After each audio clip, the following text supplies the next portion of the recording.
Hello, friends. How are you? How's things? How's life? How's your world? I hope it's all good. It's a little late here today to be recording, but whatever. It's 7 o'clock.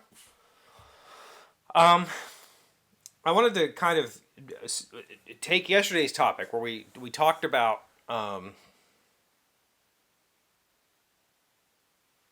my habits, and I want to pivot slightly. Same sort of situation where I want to talk about like the reason that I do things, and it could be argued that I do this show for attention, and I guess I wouldn't dismiss that argument outright, but I could say that this show has brought me the least a minuscule amount of attention, meaning that I've made some good friends through this show who continue to connect with me on a daily basis. But I'm not reaching a broad. I'm not doing anything that's like recognizable to the outside world. There's this tight core group of us, and every now and then other people pop in and say hi. But I'm not. There's not a lot of notoriety that comes from this. I'm not getting asked to do corporate events or special. I'm not even in the gaming space. I'm a nobody, right? So it's like, am I doing it for attention? I suppose, but also maybe am I doing it for my attention, right? Like maybe it's for me. Anyway, this all comes back to just validation, right? Like, is the reason that I've continued to do this show for 10 years the validation I receive from it? Possibly. But that validation, honestly, is internal to me. Like, I feel that I'm validating myself by doing this and by continuing to do this, despite it being like what most people would consider not successful on YouTube, right? But for what I'm doing and what I think, it's extremely successful for me. This is because, so I'm thinking about this today because of an email I received today. I emailed my private instructor. I have a private bass instructor. He's also a YouTube. He's a YouTuber. He teaches. He sent me YouTube videos. He's got like 30 students currently. He's been a pop musician. Like he's a professional recording musician. He's been a band director at a high school. Like he is a top tier musician, and an amazing bass player. I sent him our video. I sent him my band's first demo video and said, when you get a chance, look this over and critique me. I'm pretty happy with how I played. And so I received this email from him, and it was like 2 paragraphs, which was way more than I expected. But essentially he said, it's crazy how much your sound and time is improving. At first I was like, did they click the quantize button on this? That basically means once you record audio into a digital workstation, you can quantize it, which means that, in music you have beats, doot, doot, doot, doot, doot, and you can adjust it so that if you played off, it would fix it. So it would make all of your playing land on the beat. That's just what he means there. He said, at first I was like, did they click the quantize button on this? Then I heard some natural imperfections and realized that your time was simply spot on for 95% of this song. There was a couple stray notes. Okay, that's called playing live. It was crisp, confident sounding bass, right on time where it needs to be. I'm legitimately stoked for you. That felt so amazing, right? Like that amount of validation from an extremely good musician and a lot of what he's complimenting me on is stuff that he's helped fix. Like he's given me the impetus and the methods to fix these in my timing issues or whatever.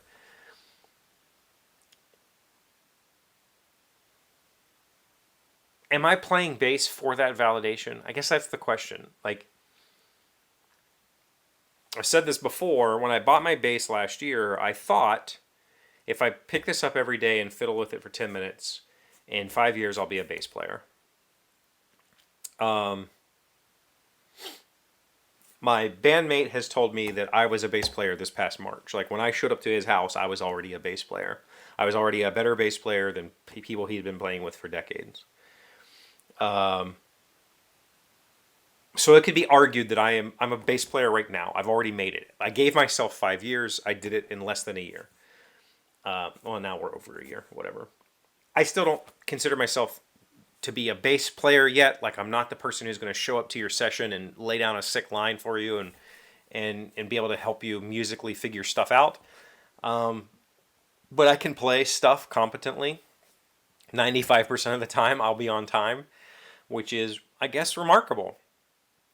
And the question that I have for myself is, based, like thinking about yesterday, like, what keeps me doing a habit? Is it external validation? Is it internal validation? Is this external validation what I'm ultimately wanting out of bass? Because I don't think it is, but at the same time, it's kind of hard to say no, right? When I said I'll be a bass player in 5 years, what I meant was in 5 years, I'll be able to get on a stage and play songs in front of people. Like, I'll be in a band. I'll be able to do that. And we're going to be doing that probably early next year. I don't think it's going to happen this year, but we still have to find a drummer. I think early next year, we're going to start doing shows.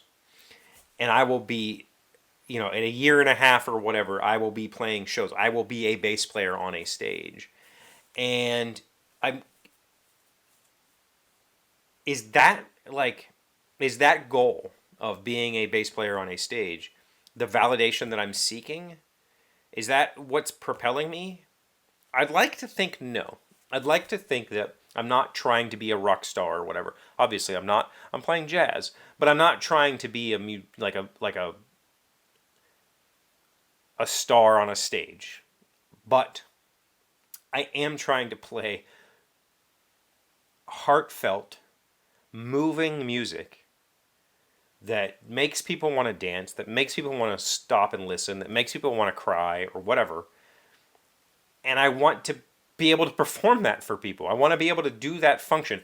I have been to so many shows that have made me feel something and have made me take a step outside of myself and really think about this room full of people coming together to experience something. Like, I want to be able to do that for other people. And like, to give.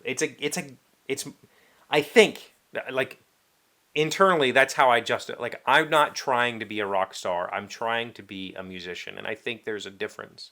And I would like to believe that this is how I actually feel. But I'm not sure. I'm honestly not sure. Because when I received that email, like, it almost made me cry. It was enough validation. It was like such a huge swell of validation that it made me stop and think, like, whoa, is this ultimately what I'm seeking? I'm ultimately seeking the praise of others. Because I don't think I am, but man, it felt good.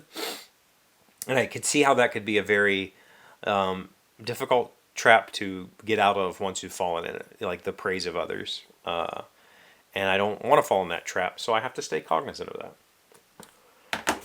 But it's one of those situations, like, is every musician a narcissist? I don't think so. I'd like to say no, but at the same time, I don't know. Like, there are tons of people who sit in their room and play music and have really no desire to get on a stage.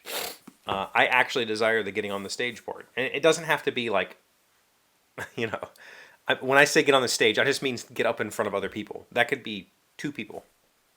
That could be 20 people. It doesn't need to be hundreds or, whatever. I'm not talking playing in an amphitheater. I'm talking just to get up in front of people, play my music, and make them feel or give them the opportunity. Let's just say that. Give them the opportunity to feel. Give them the opportunity to dance. That's what I would like to do. I would like to give that to other people.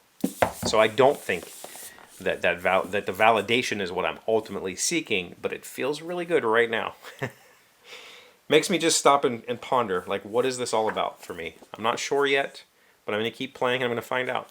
Because I will be on stages playing for people. It's going to happen. It's inevitable at this point. And I'm excited to see. And I'm excited for our project. I think this band is going to do something special. So, all right. Thank you for watching the video. Please leave a comment. Let me know what you think about all that. Ask me a question or leave a topic for tomorrow or for the future. Just go down there and type something. It could literally be the word something. I don't know. Like the video while you're down there. And if you're new here, please subscribe. We are on this weird growth trend. I appreciate it. I'll see you tomorrow. Today's 1,000 plus little things happy, successful people do differently. We are learning 10 signs it's time to let go. Ooh, number 1, someone expects you to be someone you're not.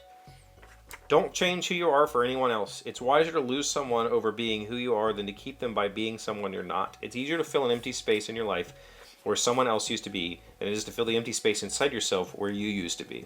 Yes, I believe that. I believe this to a point. Some people are assholes, and you need to think and go, maybe I need to stop being an asshole. I was one of those.